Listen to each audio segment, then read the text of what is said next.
Hi, I'm Jamie, I'm Kate. and we're here to discuss Charles Dickens' A Christmas Carol. Very excited about this discussion. We've got the book here, and we're kind of Christmassy. 4 novels, and the very back of it is just the Christmas Carol.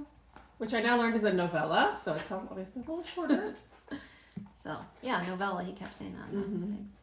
We've got our Christmas spiced tea and our Christmas mugs. We're getting ready to pour it here. I haven't poured it yet. The cool thing about this book is that we also did an online class, a course through Hillsdale College about A Christmas Carol. So there were 6 lectures, I believe. And so it's very exciting to kind of learn more about Charles Dickens and the background of A Christmas Carol and just lots of details. So it's going to be fun. Really fun. Yeah. I feel like doing the course made the whole experience of reading it so much even better. Yeah. Have you ever seen the play live in Kansas City here?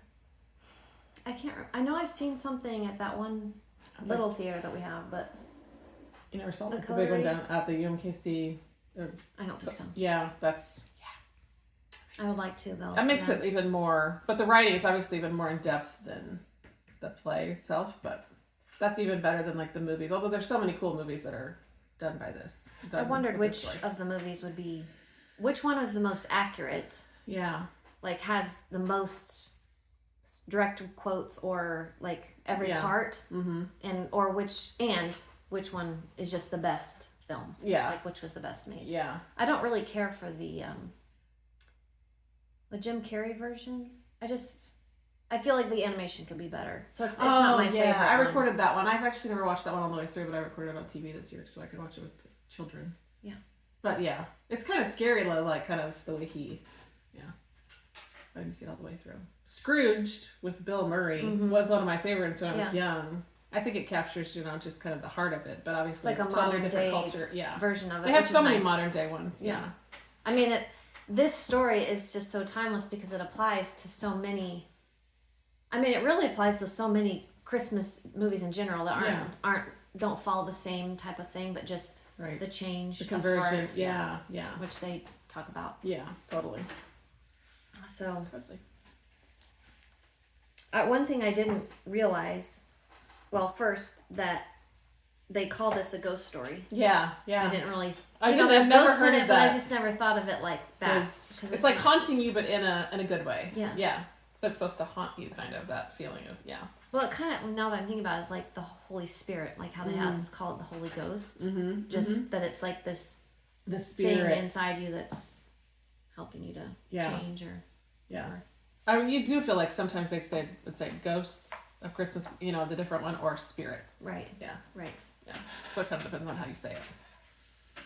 And then they also, it's broken up into staves, which is a musical term. Yes, because it's a title. Carol. Yeah. Yes, I mean, I never put all of this together. I know. Until you're like, oh, duh. And the one thing I didn't feel like that didn't come full circle for me, the part about it being a carol, because we didn't really talk about that. They didn't discuss that in the course. Yeah. Just how that applies to the book itself being a carol. Like I just need to think about that more maybe. Why did he choose it to be a carol? Yeah. Because I guess he does talk about it being haunting. Yeah. He says. And the way he wrote it is kind of not necessarily maybe poetic, but that was a certain style, I feel like. Right. Yeah. And Dr. Lindley is the professor who did the course, just talking about all the different genres this book could be. Yes. So much, yeah. A ghost story, a conversion narrative, a dream vision because he's dreaming. Pretty much the whole book. Yep. Nocturnal drama. Yep. And a revelation, and that the book would haunt us. Which it is like I think a lot of books can sort of haunt you because they come up in your everyday life and with think you. of them. Yeah. And he had that short video about literature. Why literature is important. I think it was the very last of his little short videos. Yeah. And that was interesting, just what it means to you and what literature can do for you. Yeah, totally. Though the book originally, I didn't know this, was written in response to a report on children's working conditions in London. So he And had that seen didn't the come poor. full circle for me either. Yeah. I mean, I feel like Scrooge has changed, but it's not specifically about children's working conditions. No, I feel like just maybe the poor and kind of Scrooge seeing that side coming from someone who has a lot to, yeah. Well, maybe just the fact that there's a trickle down effect to the children, because like Scrooge he's not generous in any way, emotionally or financially or anything. Right. And because of that, then Tiny Tim. I mean, that's how you see his family it. doesn't he doesn't get paid. What's the dad's name? Bob. And then Yeah. So that goes to the children. So I think he was thinking something that can reflect how it affects everyone in society as a whole. Hold on 1 second. So sorry. Speaking of that, was just about why he wrote it. Talked about how Dickens grew up among the lower classes. So he was moved by stories of people who lived in the slums, the shanty towns. Like he was trying to get people to just relate to those people too, the way he had. He had like a heart for them. Yeah. Thought that was cool. And the setting is where he lived. Is that right? Yeah. Carn. Something. Yeah. I'm sure it says that. I kind of get my books like crossed over because I'm reading another book in the Victorian times, and so sometimes, which is actually pretty cool because the crossover is interesting. That we read in here about the treadmill. It was just a small thing about the treadmill, so I looked up what that was, and it's in prisons they had this wheel that you'd have to walk over as part of your punishment, I guess, and it was worthless work. Right. It was just to be doing something. Yeah. And in another book series I'm reading, she mentioned it in the last book about the treadmill, and I was like, and she talks about what it was, and I'm like, man, if I would have read that first, I wouldn't have had to look it up, but it was, I saw little pictures on the internet, showed what it was kind of like, it kind of looks like what a water wheel would look like. Yeah. Except small, anyway. Like a hamster wheel type? Yeah, but they're not inside of the whole thing. Yeah. It's like they're walking up on it. Like the Stairmaster. Oh, okay. Yeah. It was kind of like okay. That. Interesting. So, very interesting. One thing that I liked, I'm just talking about random bits. His use of like a simile and just personification throughout the whole book is just so good. Yeah. I mean, he uses it constantly and. Yeah, the writing was, Well, dead as a doornail was like one of the first things they talk about. Yes, and you never think about that, and then just something you say, and you don't realize, what does that really mean? Yeah, what's behind that? Found a really cool video about that. What a dead as a doornail means. Just once a nail was used in a door back then, they could never be used again because they were so manipulated into the wood that it was worthless. Unlike regular nails, they just nail straight in. You could take it out and use it again, but a doornail was dead. Dead. It's never going to be used again. That's cool. There were several books referenced in this. I think the only two that actually were referenced was Hamlet. Oh, and Dante's Inferno. Did they actually talk about it, or did he just... Oh, that's true. I think that was just the guy. I kept thinking that was on all the little quizzes. I know.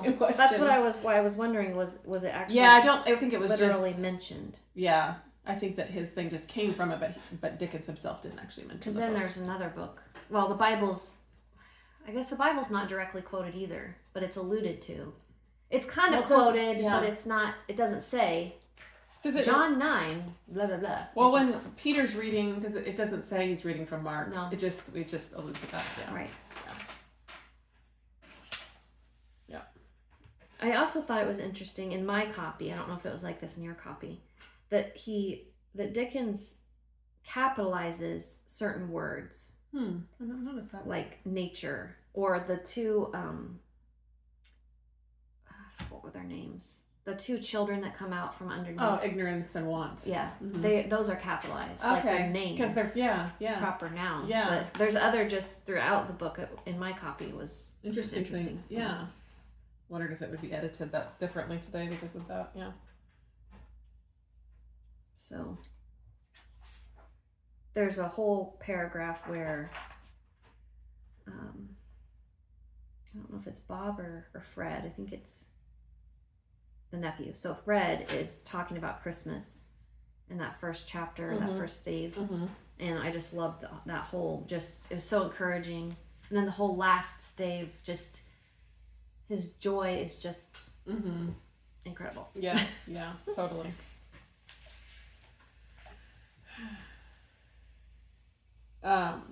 So just getting into the beginning where we're thinking about Scrooge to the character, I liked the descriptions that the guy in the lecture talked about, like icy cold, selfish, obviously, and he symbolizes lovelessness and even lifelessness. Like you like wonder what was his purpose for living other than for money, but he didn't even have nice things, really. Yeah. He didn't do fancy things, so yeah, just to hold on to it was just weird. Yeah. That is the most bizarre part of it, is that he was wanting the money, but it wasn't because he wanted things. Yeah. It was like, like not people today that they travel or they get all the stuff that they could possibly want, or fancy houses, which still doesn't make you happy, but he didn't have any of that either anyway. Right. So yeah, very interesting. Solitary as an oyster, they said. He was just such alone all the time. How blah. And so Marley and him were soul friends. He was his soul mourner when he died, and they were alone, both of them alone together.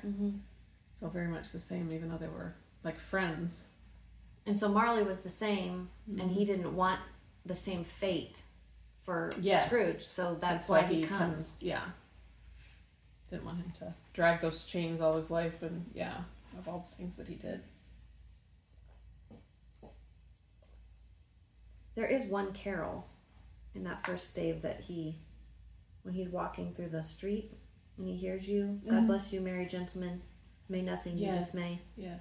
That's a carol. That's like the one carol you really hear. Yeah.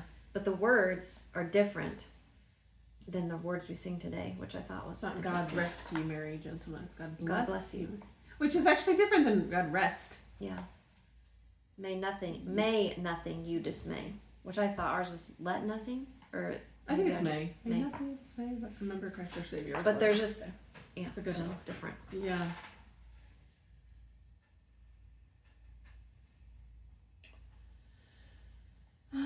Oh, and Scrooge saying, if they would rather die, they'd better do it and decrease the surplus population. I'm like, I know, he's so mean. But that phrase, you think, oh, that's kind of a new concept of literally decreasing the population by whatever. Like in China where they have, only 2 kids or allowed only 2 kids, But it's been, people have thought there was too many people. I know, for this long. Forever, centuries. Yeah, forever and ever. That's true. At least. Camden Town, there's the... Camden Town, and it was a C. And he talks about how, you think he's evil, especially saying something like that. You're like, he is really mean, but it's hard for you to feel like he's completely evil. Because it's just hard for you to, see him that way, I feel like. Besides just being grouchy. Yeah, I just feel like he's just, He's not, oppressing people. Right. He's just not helping people. Right. He's just totally hands off. Yeah. So not necessarily evil, but, not kind. Yeah. The way he says something like that, it's hard.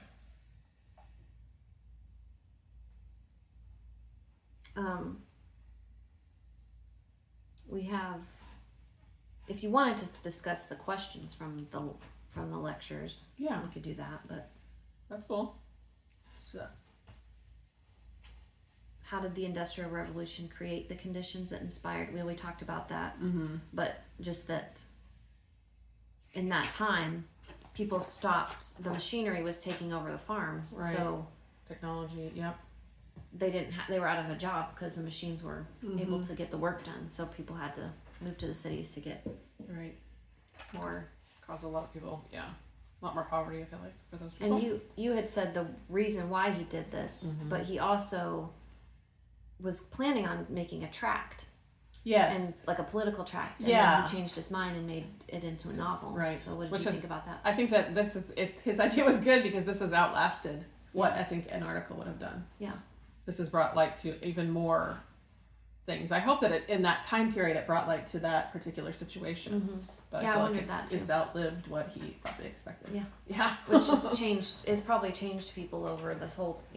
I would hope. Yeah, totally. And Hillsdale has a course we were talking about children's literature, and in the thing in little intro to that, it was talking about how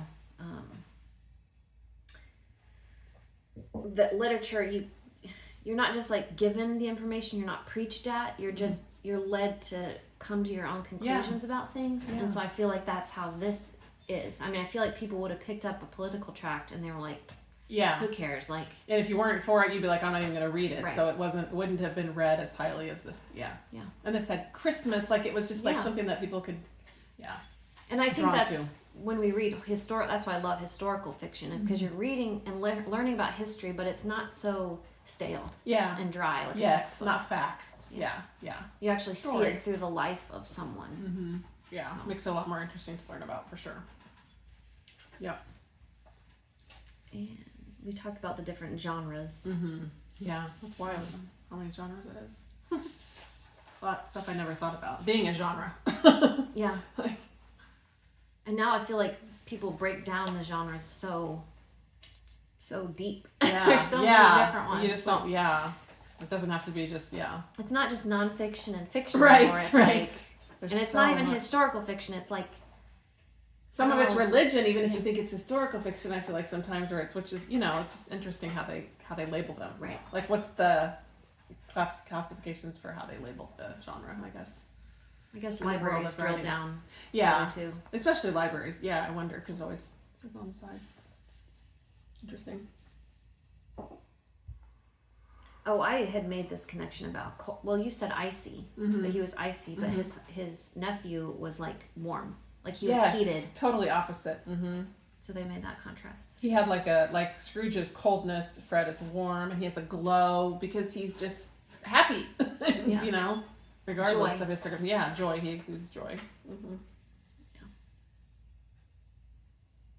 Big difference. They also talked about the genre being a fairy tale because it says once upon a time. Yeah, which is timeless, and this whole book is like about time. Yes, which I never kind of put together either. That the spirits obviously they represent time, but how time and Christ coming as a child and oh my gosh, it's just like mind blowing. Yeah, so cool though. That's why you do this kind of stuff because it just grows your brain and makes you be like, wow, that's Well, I've just been thinking about how much good literature and good books we read this year, and how we've agreed like Gone with the Wind was just like epic, just that so set us off. there. I feel like too, like when that was our first, and it was like okay, raise the bar. Yes, but because I feel like this is pretty up there, epic. Yeah, yeah, on the same level. Totally. Yeah.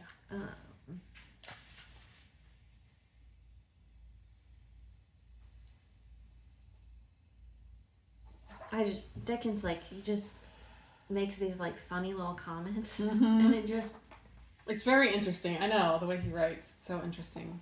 They're kind of, I don't know, backhanded compliments sometimes. I don't know.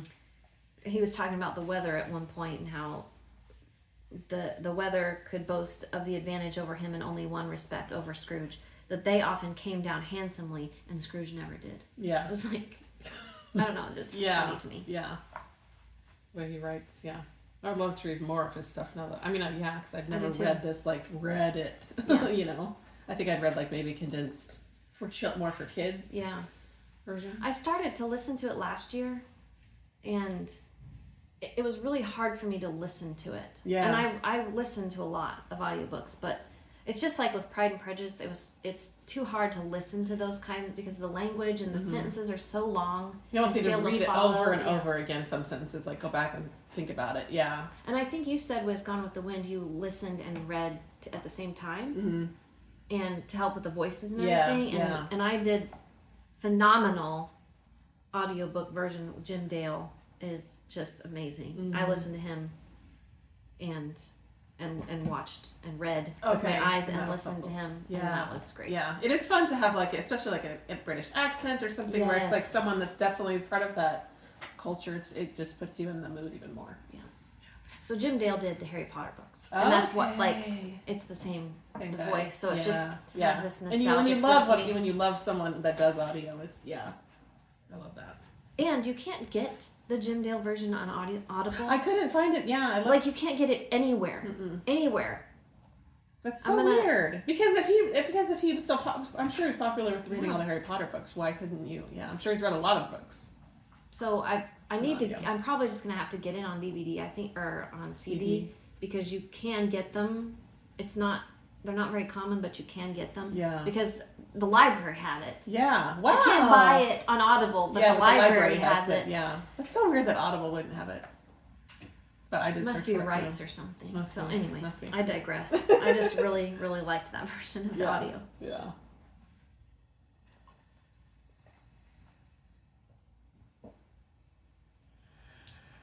Oh gosh. I was just reading about the Marley, when he sees Marley and Scrooge is such a fact person. Like, this can't be happening to me because this is not real. Like, he just lives with this only in reality, only facts, only things he can, so it's really hard for him. He sees Marley, So all this stuff that's not real, even though it is. Pushing its way into his uncomfortable presence is like pushed on him.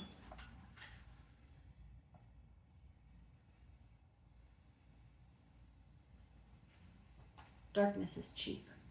And Scrooge liked it. And he ate, what was it? Gruel. Gruel. I'm just like, he didn't even have fancy had food. money, come on, man, buy a chicken or something. Yeah.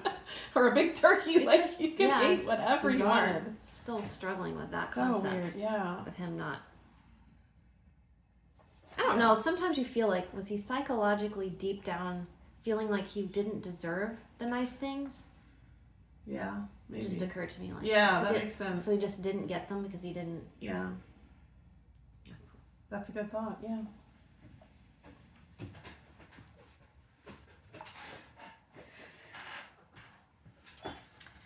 All right. Yeah, gruel. Allusion to the gospel. Are you still in stave? Yeah. 1? Marley's ghost or whatever. Yeah. I don't.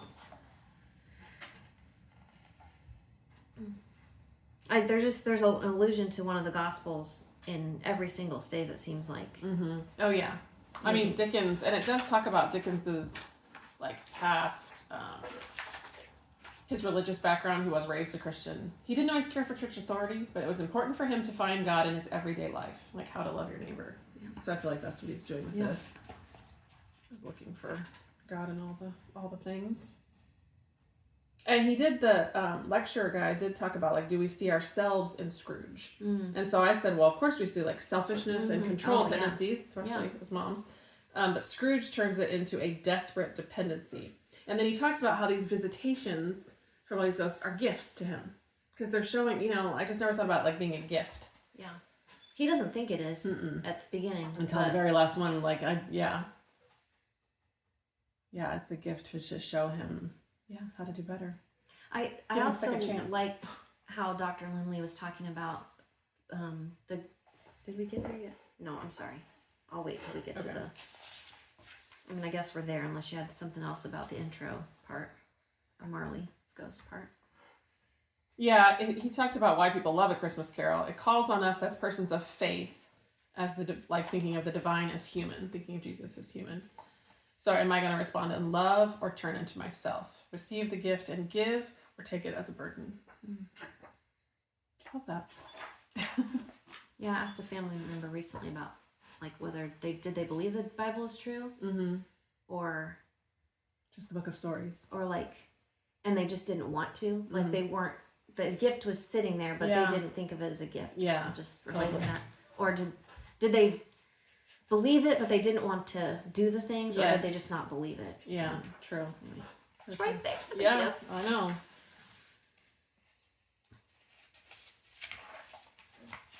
Okay, so I'm going to move the Ghost of Christmas Past. Let me just check the discussion questions over that first stave. Well, it says compare the arguments regarding happiness offered by Scrooge and Fred, whereas Scrooge is what right have you to be merry? Yes. What reason have you to be merry? Because he's not rich. Poor enough. Right. And Fred says, well, what right have you to be dismal? What reasons do you have to be morose? You're rich enough. Mm-hmm. It's right back on him. Yeah. He's content in his circumstances. Oh, okay. Bah humbug. Bah humbug. Yep. Classic line. It sounds like it's like Eeyore. Yeah. But you just think though, like right instantly when you hear that, you think of this grouchy man. Yeah. Was that like a phrase, or is that literally just made up for this? I'm he thinking did it just made up for yeah, this. Just like Scrooge is. Yes. I think was well, it talked about screw, the word screw, and what was that? He did talk about that. Yeah, I remember that too. I'll probably get to it. Oh, screw, stooge, and screw. Yeah, made up. Yeah. But it's like those two words combined, so it's interesting. Yeah. I love that. Yeah. So many things. I think it's kind of creepy when this spirit shows up. This one's a different type of spirit because it like can change. Yes. And, yeah. That's what I was getting ready to say earlier. Yeah, it's like and it opens the curtains, and so it's like it's appearing to him like it constantly shifts its appearance, old and young, supernatural. It has like it represents like winter and summer because it has like holly and flowers. Oh, yeah. I never thought about that. Yeah, I didn't either. Yeah.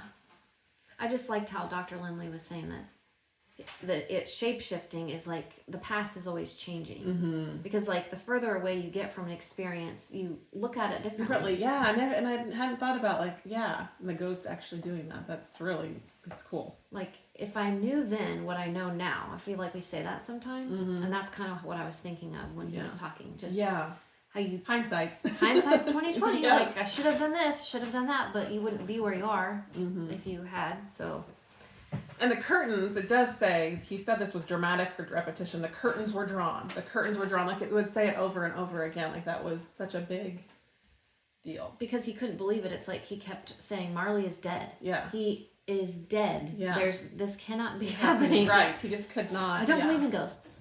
He wanted to keep control, and he was losing control, knowing that other things were happening. Yeah. I imagine he was a very punctual person, so. I'm sure. Yeah.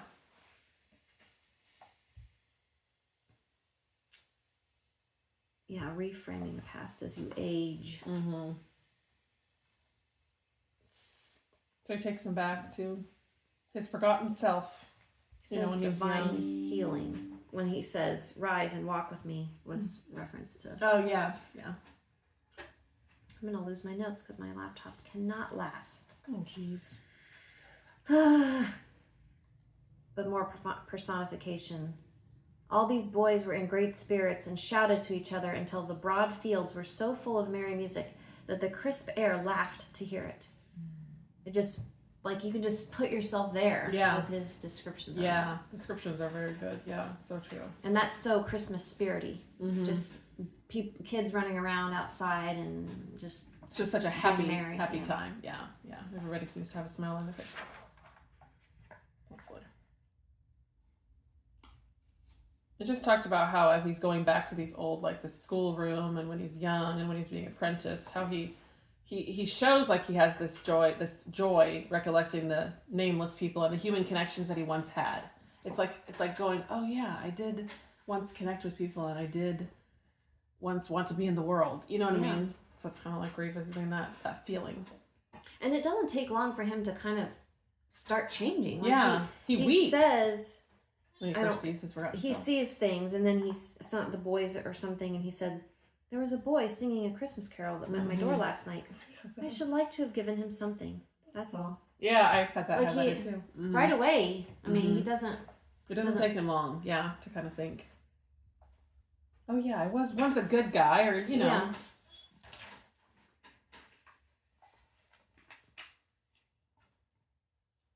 And they go to the party with his boss, Fezziwig, and his wife, and it's so... And when you see the play, that's such a cool scene. Like, it's just super festive. It makes you want to get up and dance and get up and be in the party. But he talks about Fezziwig's calves. Yeah. You're like, why the heck? A positive light appeared to issue from Fezziwig's calves. And the lecturer said it was kind of like silly, but attains a kind of glory in this dance. It's like the little things. It's like he's noticing the little things, which is just bizarre. Because he says that your calves are like, nobody ever thinks about people's calves. No. Like, it's not like, oh, they have really nice calves or something.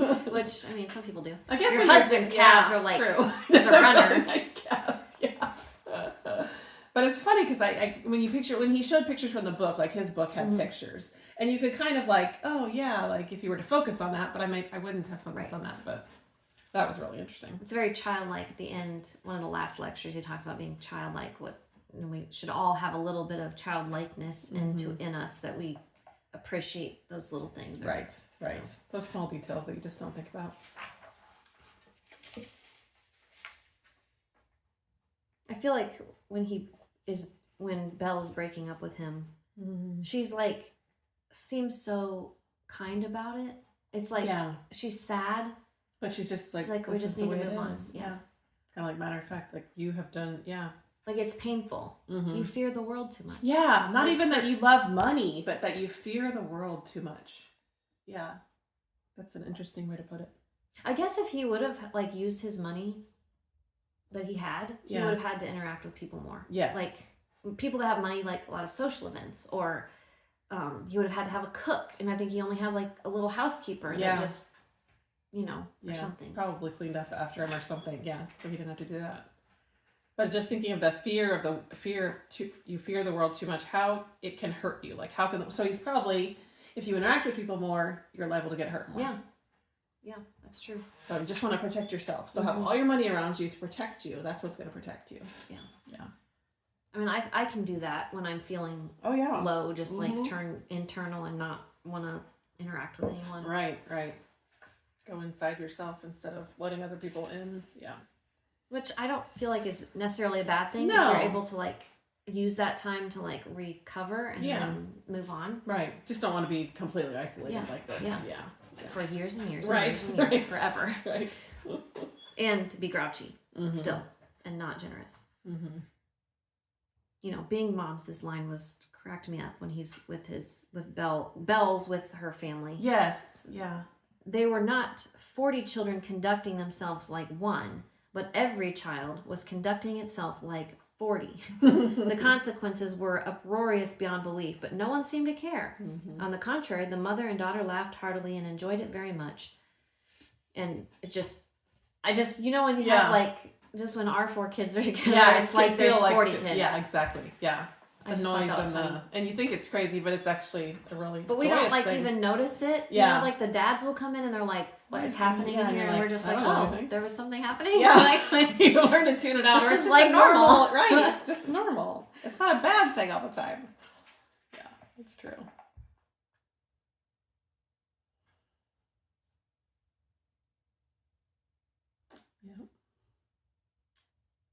Yeah.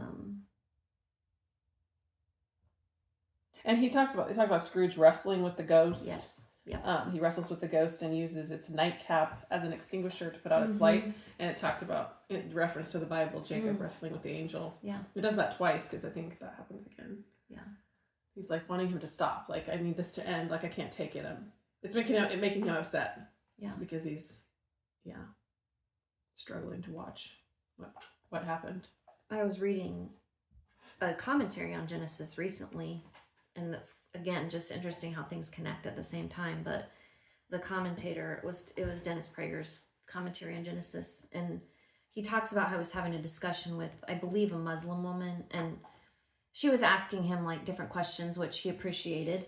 And I wish I had the quote, but he said something like, my God allows me to struggle with him, like Jacob did with the angel, right? And other religions don't, like you're just submitting, and mine not allowed to it's because there's a relationship and you can say why, and not that you exactly. I just thought that was really interesting. That is interesting. That is good. Yeah, I never thought about that with other religions.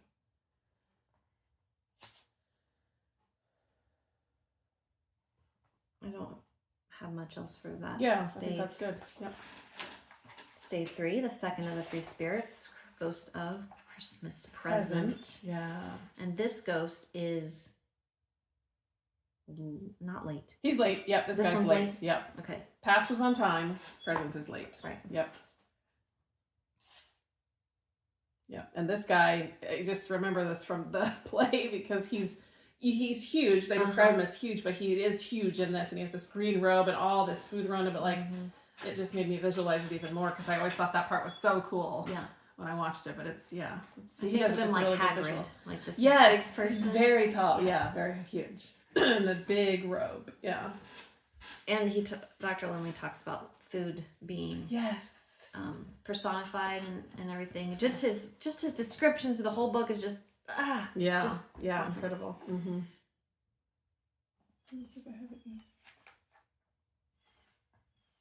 Oh, you were talking about the robe. He says, "Touch my robe," and that was another allusion to Christ when the woman who's ill wants to just touch it to see if that's just all she wants is just to touch him. Yeah. And just touches his robe and heals. Yeah. The food, personified. It's like drawing you in.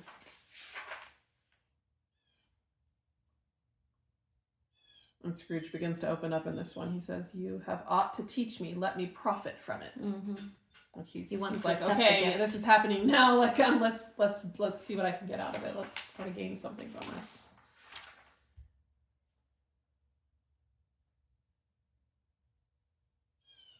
I talk about music being attached to the past and it elicits love and draws out the connections under the surface. It's so true. Music is incredible. Yeah. We talk about that. You know, there's certain songs that I remember from like the water park where you worked when you were a teenager. And you can see yourself sitting there and you're just like, oh, I just remember that. Like it was right there. Yeah. Kiss from a Rose. Yeah. Seal. Yes. That's the one. That one takes me That back. was classic. Yeah. That time period. Yeah. There's also a Christmas that we got rollerblades. Do you remember this? And the house was being remodeled and we were like rollerblading in the house. Yeah. And I remember listening to like Mariah Carey's album at the time that was like new. Yeah. I totally remember the rollerblade here. Yeah.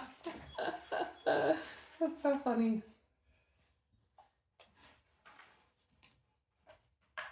We had some good Christmases. Yeah.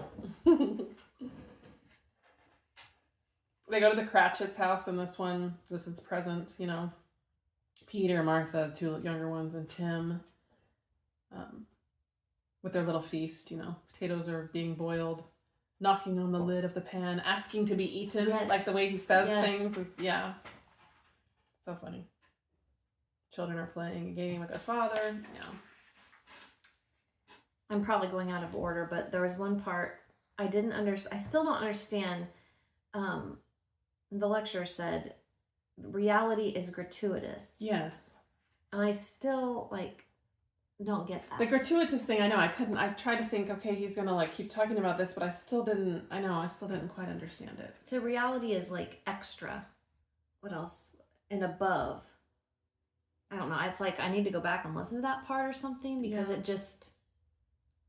Is it it's like a gift? Like we keep thinking about all these things, our reality, gratuitous. Or is it though, it's just such a. But gratuitous, what does that mean? Because I think of gratuity like a tip. Yeah. Like it's extra, but it's like thankful. Like you're thanking someone for what they did. Gratitude. Yeah, gratitude. That's what I think of. Yeah. Thanks offering. Yeah. So the present is a gift. Yeah. Because we're here. Yeah. I don't know. Yeah, that's good. Thinking as I'm talking. Yeah. But thinking of the word gratuitous too, if you break it down, I think that helps to understand it better. Gratitude. Like everything, something to be every grateful moment for. We have is extra. Yeah. It's above what we could ask what we for. Expect. Or, or what we deserve, I guess. Yeah. Or we should be thinking of it that way. Mm-hmm. Oh, yeah, anyway. Always. I know, it's true.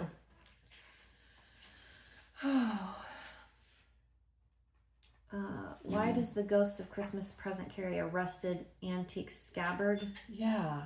I would never have just questioned that. I never would have questioned that. Mm-mm. But no sword. There's no violence. Yeah. So it's just showing you that there's not a sword in it. He's just wearing it. Yeah. Not even the potential for violence in this giant figure, because you sometimes would think this big guy could be. Oh yeah. Yeah. He's unarmed. A negative. Yeah. Yeah. He's just vulnerable. Yep. There's just gift and fullness of good things. Mm-hmm. Yeah, interesting. How does Dickens show Scrooge beginning to love others in this state? But I didn't. I started reading the questions before watching the lectures so that I could kind of follow more, and that I didn't at that point, so I wasn't sure what that was. I don't think I didn't look up the questions.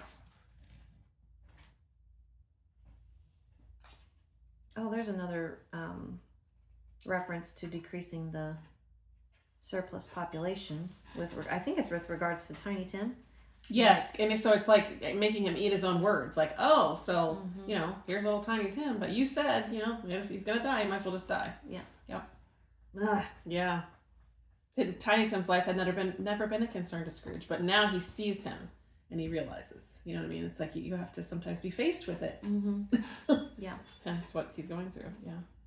Because if you never saw Bob's family, if you never interacted, you just this thing that you can't really grasp. I think that's why when people go on mission work, like in other countries or other areas, and you actually see the way people are living, that changes you. Everyone needs to, especially people that have so much, because they, have realize no idea how wonderful you have it. Even my children, I'm like, you do not realize how wonderful you have it. You're not rich by any means, but you have it so much better than so many more. Yeah, people in this country alone, but in other countries especially. Yeah. That's another crossover to a book I'm reading where in the Victorian times, where there's like a children's, they call it a hospital, but it's kind of like an orphanage, but it's only for like babies or people like children who need help to get well, I guess. Yeah. But it's not always that they're not well. Anyway. Yeah. Just can't do it for themselves at all. Right. On Sundays, people can come and like watch them. Oh wow. Eat. Oh wow. Like watch their dinner. Wow. Interesting. And they talk about how some people come because they like maybe want to adopt a child. Right. Some people come because they're benefactors and they provide money for the place. They want to see how it's run. Yeah. And then there's some people that come for like entertainment of like just seeing how poor people live. That's so weird. I mean, I guess it's a good insight, but that seems so I mean, I guess if you go and you learn and you're like, wow, they don't have anything, I should be grateful, but True. Or how can I help more? What can I do? Yeah. If you're just going to go and be cruel about it. And entertained. Yeah, I think that's really weird. Yeah. And at the dinner, at the Cratchits, they call Mr. Scrooge the founder of the feast. Mm. Another undeserved gift that Scrooge receives. Like, he's getting honored, even though... But like, he is providing a feast because he does provide the paycheck, but... Right. But not much of a feast. Yeah. Yeah. There's nothing in the world so irresistibly contagious as laughter and good humor. So true. And Scrooge's nephew just... Always just laugh and cheerful. Yeah. At his party, that's just all laughter. Like, how can you be that way and your uncle is a Scrooge? I know. It's like just showing you the complete opposite. His wealth is of no use to him. He don't do any good with it. Don't do anything with it. Right. He don't make himself comfortable with it. He hasn't the satisfaction of thinking that he's ever going to benefit us with it. Mm-hmm. And he's the one that suffers by his ill whims. And there's just like, there's so many games that they talk about, and just they talk about I don't know where it is in the whole book, but about a 12th cake. And so back then they would like, they celebrated more on Epiphany, and so the 12th night was Epiphany, and they would have this special cake for that 12th night, right? And it was like a fruit cake type of thing, but which I like that it kind of extends the whole celebration. Yeah. Instead of like Christmas, okay, we're done. We kind of celebrate it on the front end, like we're celebrating it now into the day, and then once the day's over, we're kind of over it. Yeah, kind of. But it's, I mean, for us, being that we have Thanksgiving, and this was in England, it's not. Yeah. We kind of tend to like. Our season is longer anyway. Yeah, that's true. I could still have it through January. I could have it. Yeah. And then they go to more visits throughout and so this is when he's experiencing ignorance and want. Those two wretched looking children emerge from the ghost's cloak, ignorance and want. And so this is when you see the impoverished children that he's talking about, that kind of this sparked this book. Yeah.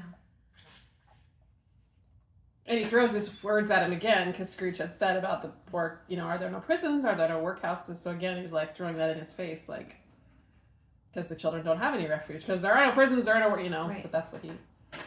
So I think that made him think again. It's so nice to think that even though things are still hard, society has changed to take care of those people. Yeah. Like, they're not just going to workhouses. Right. Some homeless still, but at least there are always options. Yeah. I feel like for people who want to get out of that. Yeah. And especially for children. Right. There's definitely lots of refuge for that. Yeah.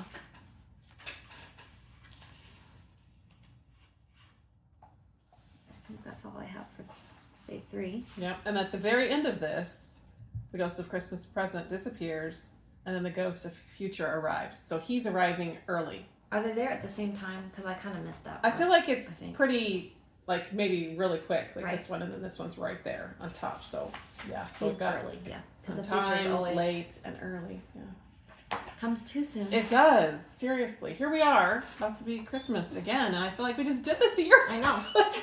That was just a year ago. The But then older a lot you of stuff's get, happened since then. It does feel like the older you get, Mhm. it does go feel like it's faster. Yeah. When you're young, you're like, oh, life is just, you don't think about it, and then the older you get, you think about it a lot more. Right. But it's okay. Yeah. We're going to be. We're enjoying it. Yeah, we have gratitude for the Yeah. reality. Exactly.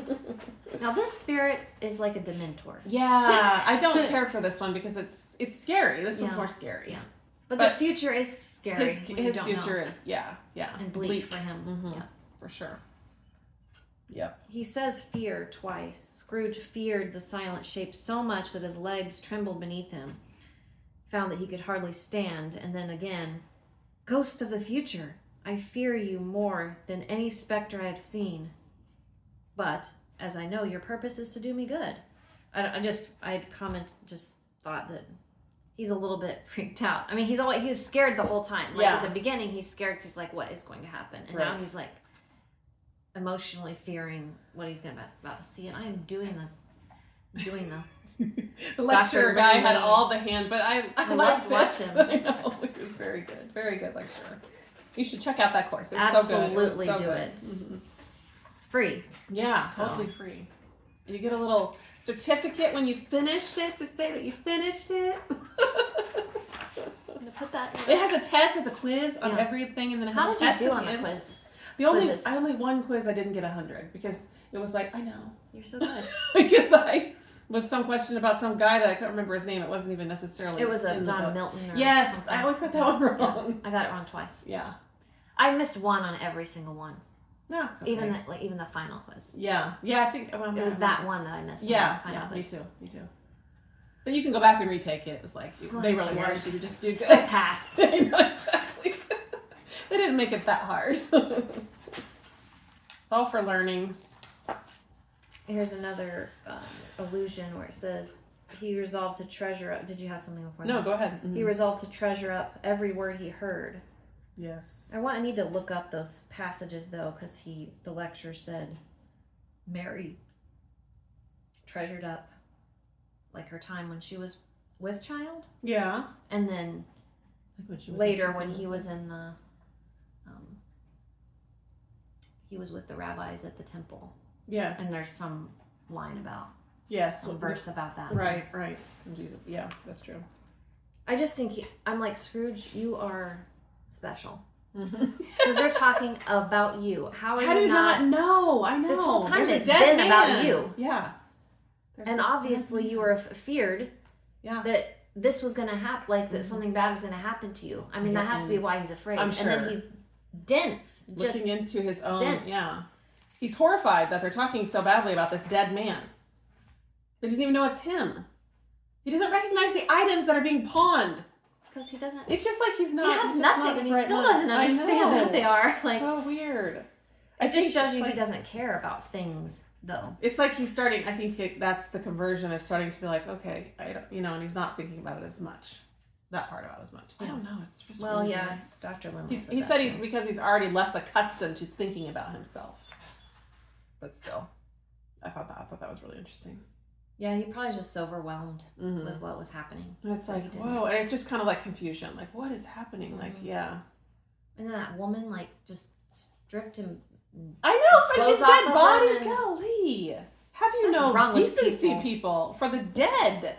I get that it's a body, but still, he talked about how there was something like the dignity of the body. Like when we have funerals, and it, like, especially, I don't think that's as popular as it used to be, but the open casket was so, and it's because there's still dignity. This is still the person's body. This is what you know them by, and their head. Right. He talked about especially the head. So it's just interesting to think about that, because I always just think, well, they're not there. Their soul is gone. But this is the way I knew them, so this is the way this is the memory that I have. Yeah. It's for us, more for than anything. Yeah. Yeah. Interesting. But the dignity of the body. I was just learning about the Jewish culture of burial, and, they don't cremate because the body's still where your soul lived. Yeah. And it's still important. And so they bury instead of cremate, and it was just very interesting to learn about, like, all the spiritual aspects you don't really think about. Yeah. Because you're like, well, I'm not who here. Who cares? I'm gone. I can't use the body. And I always think about, like, burying someone. Like, I like that concept, but I also, like, I don't go visit graves as much as I should of, like, grandparents or, but I guess it's not really that about that. It's just, I don't know. It's their final, like, their body's resting place. Yeah. It's still, I don't know. It's just a symbolic thing. I know. I don't know. I'll have to send you that article though I read because it was interesting. It was interesting. So then they go to Tiny Tim, of course. Nobody cares about his death, and he's like, "Can we go see somebody that cares about death?" He doesn't even he doesn't even know it's him. No. But he wants to see someone caring about. Exactly. Begging the spirit to. Yeah. Let me see some tenderness connected with a death. Yeah. So obviously we know that, and it's funny because I didn't know this, that Tiny Tim's body was still, like, laying in wake in the home, like he had just passed, I guess, and I don't think I realized that because that's not part of the production. I thought he was dead, like, before I read this. Then when I read it, I was like, wait, but he's is laying he there. Still alive? But he alluded to that. Yeah, but he alluded to that But he then, was just laying there. Tim's body laying in wake. But yeah, the lecture says. Yeah, but he's just still dead. in the house. Because I was like, he's not still in the house like that. But yeah, he was still there. Weird. But I guess, how long do they? I don't know how long they waited until they. If that was Christmas Day, they might have had to wait for a burial, and maybe because Scrooge also dead, the Undertaker was dealing with the rich guy instead of the poor kid. Right. I don't know. That's true. Yeah, I didn't think about that. That's true. But it talks about what they're doing when Scrooge sees them. It talks about that Dickens invites the readers to recognize, unlike Scrooge, that this is like alluding to Mark 9:36. Whoever receiveth one of such children in my name receiveth me. And what was the rest of that? Did you write down the rest of the passage? Because he says in the lecture that people of the time knew their Bible better than we did. So I thought that was so interesting. Memorized. Yes. Yeah. And so they would have naturally said, they would have naturally known what came next, which was, I don't know what was what. Greater biblical literacy in the Victorian era. Because it was just, it's cool. Hold on, let me No wonder we like the Victorian area so much. The whole thing is, he took a little child whom he placed among them. Taking the child in his arms, he said to them, "Whoever welcomes one of these little children in my name welcomes me. And whoever welcomes me does not welcome me, but the one who sent me." So it's actually, he's cut off the last, it's not even the next verse. It's the rest of verse 37. Right. Yep.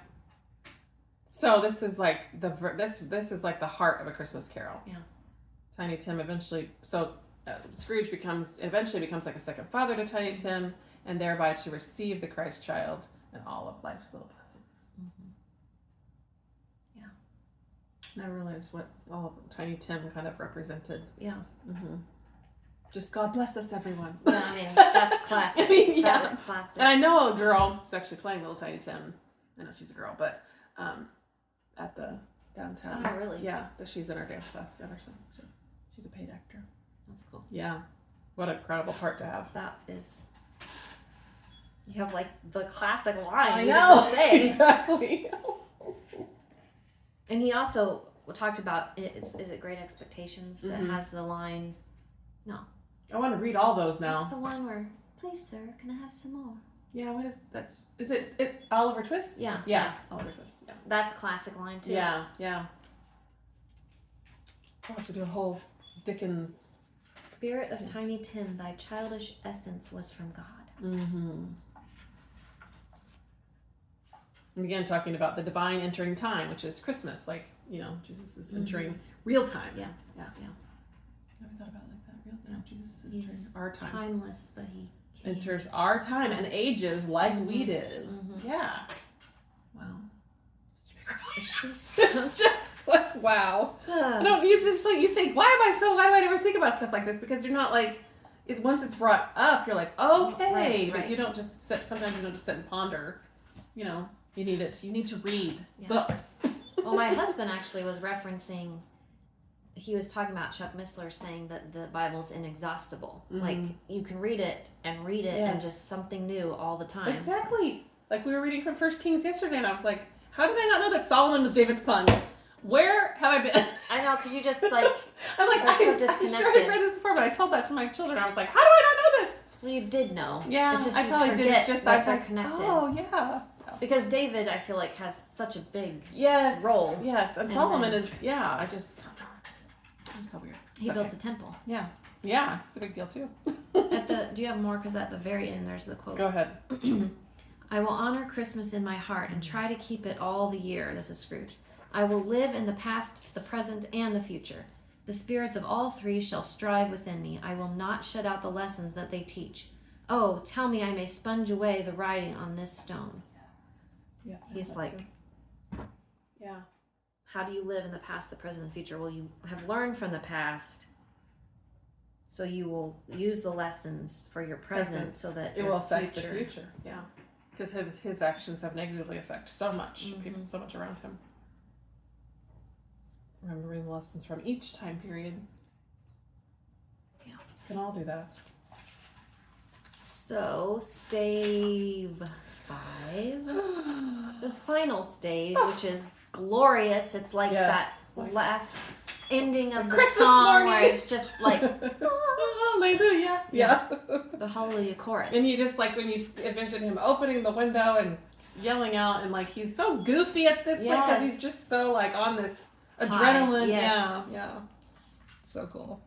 See, my book has time capitalized. See, I think it's just because he wanted to make it, like it was a thing. It was a proper noun. Exactly.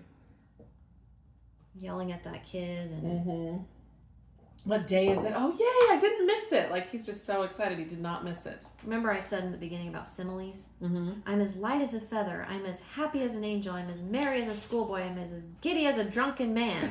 he just goes on and hello, hop, hoo, hello. And just wow. It's like so like overwhelming now. Like just he can't contain himself. Yeah. Definitely listen to the Jim Dale version. He just he's so good. I just can't get past it. I know. I want to listen to that now. I could listen to it now that I've read it. I think it'll be fun to listen to it just by itself and be like, and just enjoy it again. I agree, and it's short. Yeah. So it's like 3 hours, 4 hours of listening. So someone told me that they read it every year, and I'm like, I would say that, but then I wouldn't. Like Sarah McKenzie's book, I'm like, I'll read that every year. Yeah. And then I have it Teaching from Rest, and I'm like, then I don't. Yeah, I need to read that one again. But this one, being that it's Christmas, you could just listen to it. It's like those Christmas books that you pick up for your kids that you read every year. Yeah. Do you have a favorite book that you read for your kids? We have some favorites. Yeah, like we have one. We have this new one that we got not that long ago, but that's been a favorite the last couple of years, even though they're teenagers.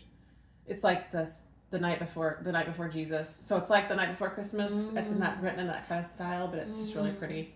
There's one about a camel, Humphrey's First Christmas, that we really have loved for a long time. I still get out all the picture books and put them by the tree. But they're not quite as excited as they used to be, but they'll listen to me. We read The Christmas Miracle of Jonathan Toomey. Yes. That was so Eric good. loved that one. There's actually a movie. We watched it. Okay, we wanted to watch the movie because Eric really likes that book. Yeah. I made raisin buns, like on a whim. I was just like, I'm just going to make these. And they were so good, and we had them while we watched the movie. And nice. What's the one that's, like, a man and a woman, and he Hair. tells things. Yes, We have that Gift of the that one. Magi. Yes, Gift of the Magi. That is a really good one. Like even Mickey Mouse did like a version of that one year. Like that's a really good one. Yeah, yeah. You got them all before because those are hard to find right now. Well, I have learned my lesson, and like last year, and like in January maybe of this year, I put all these on hold, but I like paused them until like Thanksgiving or Good before idea. Thanksgiving, and then they just. Good idea. came. See that doing the pausing is helpful. Yeah, that's a good idea. Okay. I digress. Yes, sorry about that. Still talking about books. I just like his descriptions in this chapter alone are just like no fog, no mist, clear, bright, jovial, stirring, cold, piping for the blood to dance to, golden sunlight, heavenly sky, sweet fresh air, merry bells. Oh, glorious, glorious! I mean, he's just like yeah. Everything is like new, and it's like a child. Yeah, That's what he's like. He's like a child discovering the world. he's born again. Mm-hmm. You know, Rebirth. It's like he's come to know. Like when you The like Lord when, or yeah, something, when you have you're your just- rebirth with Christ, and you're like, you're just on See fire with for new eyes, life. everything. Yeah, exactly, with new eyes. That's perfect. Yeah.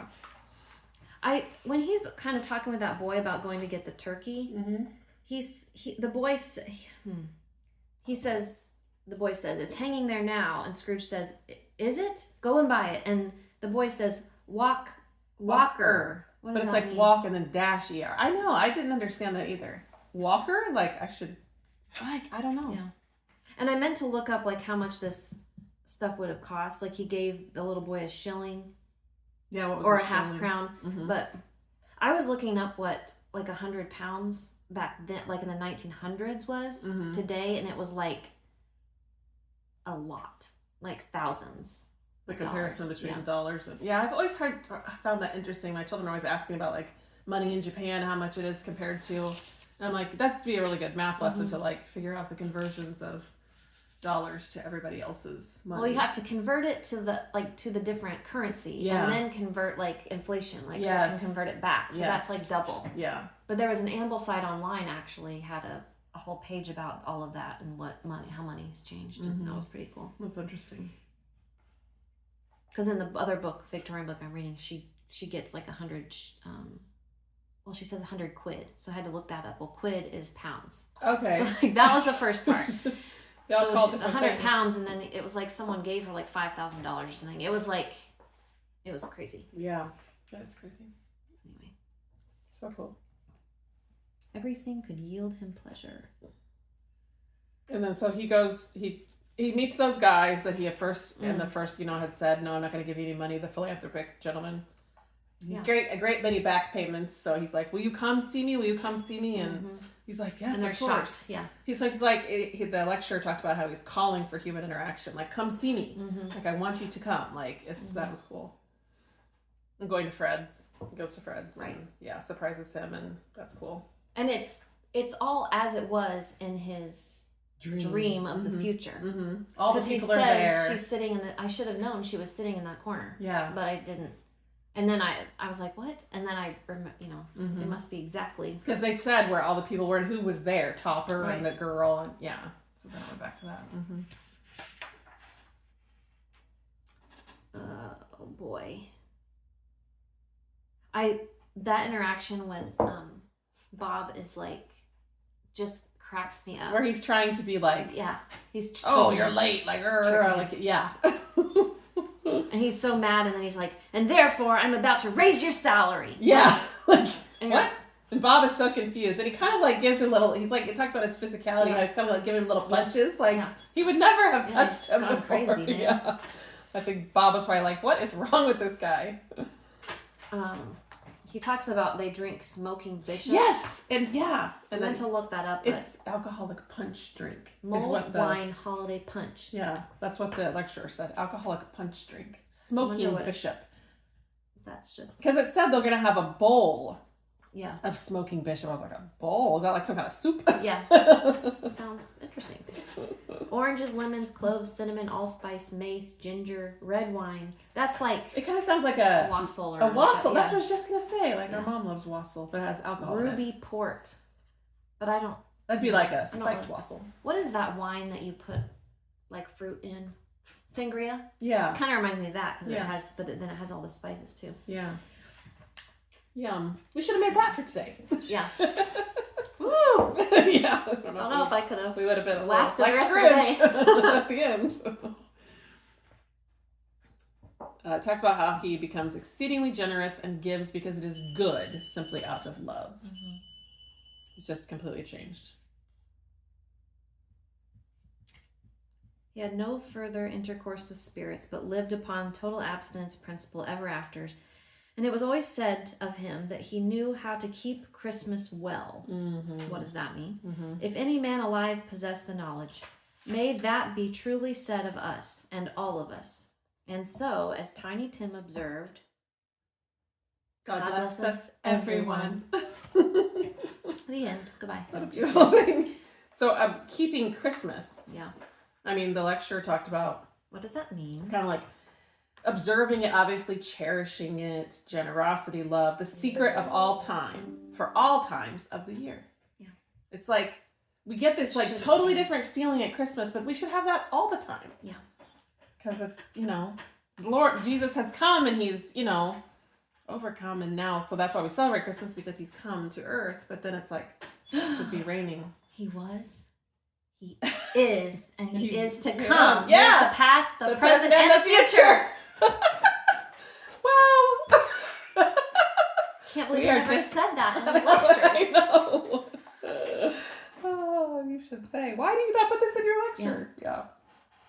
He's wearing the same outfit the whole time. Yeah, I'm sure he changed, because I'm like, there was no way he could do that in one day. It was 3 hours. I guess you could do it in one day. But I wondered if he just put the same. I mean, if you think about if he was a lecturer and he was a professor, he was probably used to talking all day. That's true. So he could have done it. He could have done it. He could have done it. He seemed like a kind of guy that could have done it. Yeah. Or he could have changed his clothes. But like, why would they do that? Well, I think they just They wanted to would be have cared. consistent. Yeah. Like they do with people on TV shows. They have interviews and they're always wearing like the same thing. Well, and like the background of the lecture. Yeah, she was so cool. I'm sure a green screen and all that. There's a Yes. flickering candle, and it's like this nice library. Yes, and like and snow falling in the windows. I was like, this is beautiful. the aesthetic is Yeah, spot on. point. Yeah. That was beautiful.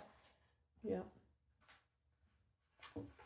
So, I mean, I'm just gonna say, without even asking you, it's a 5-star Yeah. one for this one. I think we could give it like even more. Strong 5 Strong stars. 5 stars. Super strong. Yeah.